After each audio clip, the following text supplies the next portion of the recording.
আশা করি সবাই ভালো আছেন। আজকে আমি একটা অত্যন্ত জরুরি বিষয় নিয়ে আলোচনা করার প্রয়োজন মনে করলাম। এই বিষয়টা আপনারা দেখবেন এই জন্য যে আপনাদের পরিচিত কেউ না কেউ থাকবে যাদেরকে আপনারা পরামর্শ দিতে পারবেন। আবার আপনি নিজেও সেই ব্যক্তি হতে পারেন। বিষয়টা হচ্ছে সন্তান জন্মদান, অর্থাৎ সন্তান জন্মদানের ক্ষেত্রে কোন টাইমটাকে আমরা বেছে নেব। এই বিষয়টি গতদিন আমার নজরে আসলো একটা প্রশ্নের ভিত্তিতে। কখন সন্তান জন্মদান করা উচিত হবে? মানে সন্তান জন্মদান করার জন্য সন্তান তো নিতে তো হবে আগে। তো নেওয়ার জন্য আমার হাতে এক্স্যাক্টলি কতটুকু সময় আছে নেওয়ার জন্য? এই প্রশ্নটা আমি কেন করছি এবং কেন আপনারা শুনছেন আর এর পিছনে রহস্যটা কি, আমি সেটিই বলবো। খুবই ক্রিটিক্যাল একটা বিষয় সামনে রয়েছে, যেটি আপনাদের জানা অনিবার্য। আপনারা দেখবেন 1997 এবং 98 সালের দিকে যারা জন্মেছে আপনাদের ভিতরে কেউ কেউ থাকতে পারে যারা 97-98 সালে জন্মেছেন, এদের শনি নিচস্থ। জন্ম সময়েই শনি গ্রহটা নিচস্থ। তো তাহলে শনি যদি জন্ম সময়ে নিচস্থ থাকে তাহলে জীবনে প্রচুর কষ্ট হয় না? ভাগ্য বিড়ম্বনার শিকার হতে হয়। আপনারা দেখবেন 97-98 সালে যাদের জন্ম হয়েছে তাদের কিন্তু জীবনে খুব দুঃখ কষ্ট, প্রচুর স্ট্রাগল করতে হয়। এ নিয়ে কোনো সন্দেহ নেই, আপনারা মিলিয়ে দেখতে পারেন আর আপনারা প্রমাণও পেয়ে যাবেন। তাহলে তার প্রমাণ তো আপনাদের সামনে রয়েছে যে শনি নিচস্থ থাকলে সন্তানের জীবনে দুঃখ কষ্ট স্ট্রাগলের মাত্রা প্রচুর থাকে এবং নানা রকমের রোগ ব্যাধি তো তার নিজেরও হতে পারে, তার আত্মীয়রও নানা রকমের বড় বড় রোগ ব্যাধি হয়ে থাকে এবং তার দুঃখ যন্ত্রণা কষ্ট এগুলো পেতে হয়। এইটা আপনারা শিওর হলেন। যদি না হন, আপনারা আবারও বলছি 1997 এবং 98 সালের দিকে যাদের জন্ম তাদের জীবনটা একটু দেখবেন, জীবনের কষ্টটার মাত্রাটা একটু দেখে নেবেন। এখন চলে আসি আমি মূল পয়েন্টে। মূল পয়েন্টটা হচ্ছে এই যে 2027 সাল আসছে, এই 2027 সালের ধরুন জুনের থেকে শনি নিচস্থ হয়ে যাচ্ছে মেষে প্রবেশ করার পর। তার মানে মীন রাশিতে এখন আছে শনি, কিন্তু মীন রাশি থেকে যখনই মেষ রাশিতে প্রবেশ করবে শনি, তখন শনি হবে নিচস্থ। এইবার এই সময় যাদের জন্ম হবে তাদের তো শনি নিচস্থ হয়ে যাবে। এখন আমার কথা হলো যে আপনি নিশ্চয়ই চাইবেন না যে ওই শনি নিচস্থ অবস্থায় কারোর জন্ম হোক। অন্তত আপনি তো আপনার সন্তানের ব্যাপারে তো এটি চাইবেন না। তাহলে কি করার আছে? অর্থাৎ আমরা যদি এইটি ধরে নিই যে সন্তান জন্মদানের সময় হচ্ছে 10 মাস, প্লাস মাইনাস কিছু হতেই পারে, কিন্তু এক্স্যাক্টলি সন্তান জন্মদানের টাইম হচ্ছে 10 মাস। সেই হিসাবে শনি যেহেতু ওই দিকে জুন মাস 2027 সালের জুনে গিয়ে হচ্ছে শনি নিচস্থ হচ্ছে মেষে গিয়ে, তাহলে আমাদের কাজ হচ্ছে ওই টাইমটাকে ডেডলাইন ধরা। অর্থাৎ জুন মাসটাকে ডেডলাইন ধরে এই দিকে যদি আমরা 10 মাস হিসাব করে ফেলি, তাহলে এই দিকে কিন্তু 4 মাস আসে।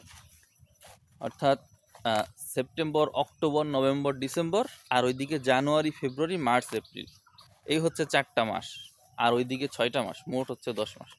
কিন্তু প্রবলেম হলো রিস্ক নেওয়ার কি দরকার? 2-1 দিনের যদি একপাশ হয়ে যায়, সেই ক্ষেত্রে আমি টাইমটা একটু 1 মাস হাতে রাখছি ওইদিকে। অর্থাৎ সন্তান জন্মদানের পরপরই যদি শনি নিঃস্বস্থ হয়ে যায়, সেক্ষেত্রে সন্তানেরও শারীরিক অসুবিধা হতে পারে। এই জন্য 1 মাস হাতে রাখলাম। রেখে এই দিকে আমি টাইমটা হিসাব করা শুরু করলাম। আমি দেখলাম যে আমি যখন সন্তানটা নিব, অর্থাৎ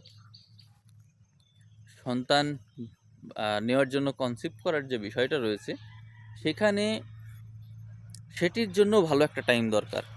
আমি দেখলাম এপাশে মে মাসের 15 তারিখের আগে ভালো টাইম আসলে এক্স্যাক্টলি নেই। মে মাসের 15 তারিখ থেকে ভালো সময় শুরু হলো সন্তান ধারণ করার জন্য। কারণ যে সন্তান আপনি ধারণটা করবেন সেই সন্তান ধারণ করার সময়ও গ্রহ নক্ষত্রের পজিশনটা ভালো থাকার দরকার, কনফ্লিক্ট যাতে না থাকে গ্রহদের মধ্যে। এই বিষয়টা আগে গুরুত্ব সহকারে দেখতে হবে। তাহলে আমরা মে মাসের 15 তারিখ থেকে টাইম ধরা শুরু করলাম, আর শেষের দিকে ওই যে 10 মাসের কথা বলছিলাম, সে সন্তান জন্মগ্রহণ করার পরও 1 মাস থাকবে, তারপরে 1 মাস পার হওয়ার পরে শনি তারপরে নিঃস্বস্ত হবে। এইভাবে যদি হিসাব করা হয় তাহলে আপনার হাতে আছে এই যে মে মাসের 15 তারিখ, এখান থেকে শুরু করে জুন মাসের 15 তারিখ 1 মাস হলো, জুন মাসের 15 তারিখ থেকে জুলাই মাসের 15 তারিখ 2 মাস হলো। আর কেউ যদি আরও 15 দিন নিতে চান, একটু রিস্ক হয়ে যায়, তারপর নিতে পারেন। জুলাই পর্যন্ত আমি টাইম দিলাম, বুঝতে পেরেছেন? অর্থাৎ মে মাসের 15 তারিখ থেকে জুলাই মাস পর্যন্ত আপনি টাইম পাচ্ছেন। এই টাইমের ভিতরে যারা যারা সন্তান নেবেন তাদের সন্তান ঠিক 10 মাস পরেও যদি জন্ম নেয়, তারপরেও শনি নিঃস্বস্ত হবে না, শনি তার জন্মছকে নিঃস্বস্ত থাকবে না। ফলে তার জীবনের যে দুঃখ, দারিদ্র্য, দুর্দশা, কষ্ট, এইগুলো কিন্তু হচ্ছে না। এরপরে অর্থাৎ 2027 সালের জুন মাসের পর থেকে যাদের জন্ম হয়ে যাবে তাদের প্রত্যেকেরই শনি নিঃস্বস্ত থাকবে 2.5 বছরের জন্য, বুঝতে পেরেছেন? আনুমানিক 30 সাল পর্যন্ত নিঃস্বস্ত থাকছে। মানে ওই ওর সাথে 2.5 বছর যোগ করলে 30 হয়। আমি আনুমানিক বলছি, আনুমানিক 30 সাল, 2030 সাল পর্যন্ত শনি নিঃস্বস্ত থাকবে। অর্থাৎ ওই সময়ের মধ্যে যাদের জন্ম হবে তাদের কিন্তু সবারই শনি নিঃস্বস্ত হয়ে যাবে। তাহলে দুর্ভাগ্য কে লিখে দেয়? বাবা মা। এই যে মহাভারতের একটা কথা মনে পড়ে, যুধিষ্ঠির কিন্তু বলছিল যে কুন্তিকে, যখন যুধিষ্ঠিরের জন্ম হওয়ার জন্য চিন্তা করছে, বলছিল কি যে ঠিক আছে আমি গিয়ে ভালো কোনো একটা সময় দেখে আসি, ভালো সময় জেনে আসি কোনটা সন্তান জন্মদানের জন্য ভালো সময়। এই কাজটা কিন্তু যুধিষ্ঠির করেছিল, যেটি আমি সিরিয়ালে দেখেছিলাম। তাহলে বাবা মা হিসাবে আপনাদের প্রথম দায়িত্ব, বাবা মা শুধু না, আপনারা যদি যে সন্তান জন্মগ্রহণ করবে তার ভাগ্য নিয়ে যদি আপনারা ভাবেন, অর্থাৎ ভালো ভাগ্য হোক, এটা যদি আপনারা ভাবেন, তাহলে অবশ্যই আমি বলবো যে এই বিষয়টাকে খুব বেশি গুরুত্ব সহকারে দেখেন। আমার নিজের আত্মীয়র মধ্যেও এরকম আমার কাছে জিজ্ঞাসা করলো এই বিষয়টা নিয়ে, না সে জিজ্ঞাসা করে নাই, আলোচনার প্রেক্ষিতে চলে আসলো। তখন কিন্তু আমার এই কথাকে গুরুত্ব দিয়ে তারাও সিদ্ধান্ত নিল, মানে হয়তো তারা চেয়েছিল আরও 1 বছর দেরি করবে, 1 বছর দেরি করবে, 1.5 বছর দেরি করবে, বা 2 বছর দেরি করবে। কিন্তু আমি যখন বললাম যে 2027 সালের জুন মাস থেকে 30 সাল পর্যন্ত কোনো সন্তান যেন জন্ম না নেয়, কারণ এই সময়ে যাদের সন্তান জন্ম হবে, যারা এই অ্যাস্ট্রোলজিকে মানে না, যারা এটাকে বিশ্বাস করে না, তাদের সন্তান ওই সময় জন্মাবে। আর যারা বিশ্বাস করে তাদের সন্তান তো ওই সময়ের মধ্যে জন্মাবে না। অর্থাৎ এইটাই তো আপনার সৌভাগ্য, এই নলেজের যে এর থেকে যে বেনিফিটটা পাওয়ায়, নলেজের বেনিফিট আপনি পেয়ে যাচ্ছেন।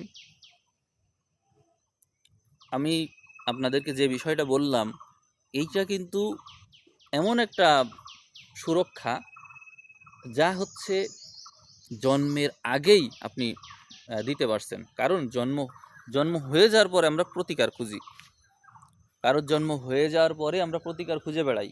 কিন্তু আপনি নিজেই জানেন শনি নিঃস্বস্ত থাকলে তাকে কত কত প্রতিকার, কত কিছু দিতে হয়, আসলেও কি সেই প্রতিকারে কাজ হয়? কিন্তু যদি আপনি সন্তান জন্মদানের ক্ষেত্রে এরকম চিন্তা করেন, তাহলে কিন্তু খুব বেশি ওয়াইজ ডিসিশন আপনি নিলেন, খুব বেশি ওয়াইজ ডিসিশন নিলেন। আর আরেকটা পরামর্শ আছে, সেটি হচ্ছে বিয়ের কথা। ধরুন আপনি বিয়ে করলেন, ধরেন এইজ কত হবে, এইজ ধরেন 35 এরকম আপনার বয়স, তখন একটু বেড়ে গিয়েছে। কিন্তু সেই ক্ষেত্রে আপনার বিয়ে করতে হলে বিয়ে আপনি করতেই পারেন, কিন্তু সন্তান আপনাকে ওই 30 সালের পরে গিয়েই নিতে হবে। এটি আমার পরামর্শ। কারণ যতক্ষণ শনি নিচস্থ থাকবে ততক্ষণ পর্যন্ত আপনি সন্তান নিতেই পারবেন না। কারণ যদি নেন তাহলে ওই সন্তানের শনি নিচস্থ হয়ে জন্ম হবে, আর তার দুর্ভাগ্য কিন্তু আপনিও পাবেন। কারণ আপনি যদি পিতা হন তাহলে আপনি তো রবি, আর তার তো শনি নিচস্থ, অতএব তার শনি, সন্তানের যে শনি, সে কিন্তু আপনাকে বিরাটভাবে ক্ষতিগ্রস্ত করবে, বিরাটভাবে। আর যদি আপনি মাতা হন, আপনি চন্দ্র আর সে শনি, সেখানেও কিন্তু সমস্যা রয়েছে। অর্থাৎ আপনি যদি মা হন তাহলে সন্তানের শনির কারণে আপনি বিপদে পড়ছেন, আপনি পিতা হলেও সন্তানের শনির কারণে বিপদে পড়ছেন। কারণ পাপ গ্রহ সবাইকেই ক্ষতি করে। আর এইটা কিসের দণ্ড? মূর্খতার দণ্ড। আপনি বাবা মা হয়েছেন, সন্তান জন্ম দিচ্ছেন, কিন্তু ওই বিষয়টা খেয়াল করছেন না, তার দণ্ড আপনি পাবেন না। শুধু সন্তান জন্মদান করলেই হয়ে যায়? পশু পাখিও তো সন্তান জন্ম দেয়, তাই না? পশু পাখি জন্মায়, কিন্তু তাদের তো এইসব খেয়াল থাকে না। এই নলেজ তাদের নাই, জানেও না, আন্দাজে যখন যেটা হলো সেটাই। এই কারণে তাদের পরিণতি এরকম। কিন্তু আপনি তো মানুষ, অতএব আপনাকে এই নলেজের ভিত্তিতেই এই বিষয়গুলো বিবেচনা করতে হবে, কারণ আপনার তো সেন্স দেওয়াই রয়েছে। এই বিষয়ে যদি আপনি আমার এই কথাই যদি আপনার আস্থা থাকে, বা বিষয়টাকে আপনি যদি মনে করেন যে না, এই বিষয়টা তো আসলেই গুরুত্বপূর্ণ, খুবই গুরুত্বপূর্ণ, তখন আপনি এই ভিডিওটা শেয়ার করতে পারেন, আমার এই কথাটা শেয়ার করতে পারেন। আমার এই পরামর্শ সন্তান জন্মদানের ক্ষেত্রে আপনাদেরকে সহায়তা করবে, আর আপনারা ভবিষ্যতে বড় ধরনের বিপদ থেকে বেঁচে যাবেন।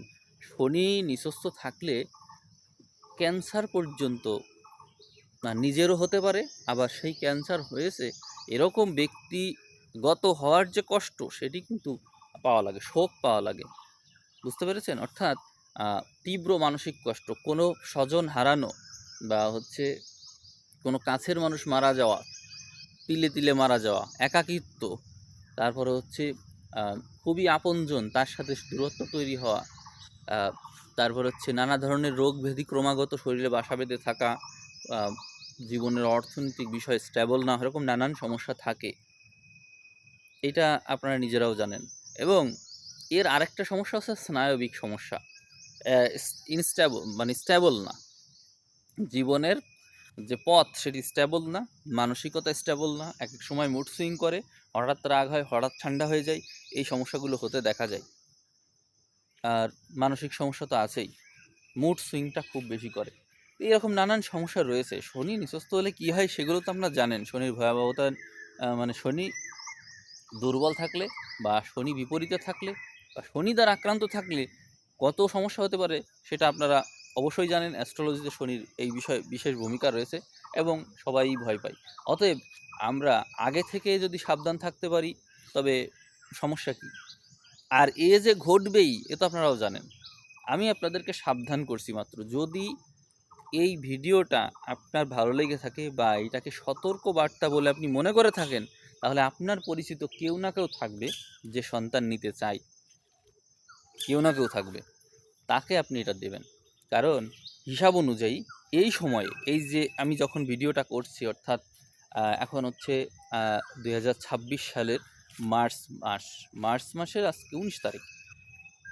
তো দেখা গেছে জানুয়ারি, ফেব্রুয়ারি, মার্চ এবং এপ্রিলও হতে পারে, এই সময় প্রচুর মানুষের বিবাহ হয়েছে, তারা বিয়ে করেছে। তো সেই কারণে তারা অনেকেই তারা সন্তান নিতে পারে। কিন্তু অনেকেই এবার প্ল্যান করবে যে 1-2টা বছর ওয়েট করি, অনেকেই এরকম প্ল্যান করে, যেটা অন্য সময়ে ওয়াইজ ডিসিশন হতে পারে, এই মুহূর্তে না। এই মুহূর্তে এটা ওয়াইজ ডিসিশন হবে না। আবার কেউ কেউ এখনই সন্তান নিয়ে ফেলবে, সেটিও ওয়াইজ ডিসিশন হবে না। কারণ এই মুহূর্তে গ্রহ নক্ষত্রের কনফ্লিক্টটা অনেক বেশি। আপনারা দেখবেন চারিদিকে কীভাবে মানুষ মারা যাচ্ছে। আমি যে সময়ে ফেব্রুয়ারি, মার্চ রাশিফল দিয়েছি, এবং 2026 সাল কেমন যাবে যেটি আমি গত 2025 সালের ডিসেম্বরে আমি যখন বলেছিলাম, অনেকেই কিন্তু নেগেটিভ কমেন্ট করেছিলেন, এত কথা নেগেটিভ কথা আমি বলি, কিন্তু আপনারা দেখুন কীভাবে মানুষ মারা যাচ্ছে, আপনারা নিজেরাই দেখুন। অতএব এর থেকে বোঝা যায় যে কোনো কিছু গ্রহ নক্ষত্রের পজিশন দেখে আগে থেকেই কিছু না কিছু প্রেডিক্ট করা যায়। অন্তত ভালো হবে না মন্দ হবে এতটুকু তো বলাই যায়। তা সেটাই যদি বলা যায় তাহলে এই বিষয়টাও তো সত্যই হবে, তাই না? আর আপনারা তো যারা অ্যাস্ট্রোলজি বিশ্বাস করেন তারা তো এই বিষয়টা সম্পর্কে জানেন।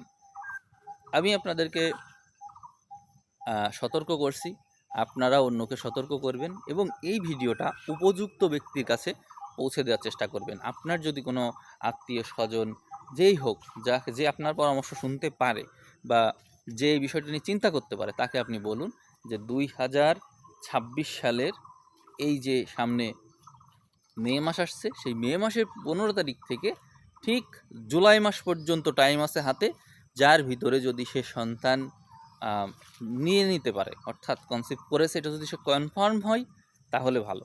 এরপরে নিতে গেলেই সন্তান ঠিকই হবে, কিন্তু সন্তানের জন্ম হবে কি, সন্তানের জন্ম হবে হচ্ছে ওই শনি নিঃস্ত যখন, তখন অর্থাৎ জুনের পরে গিয়ে।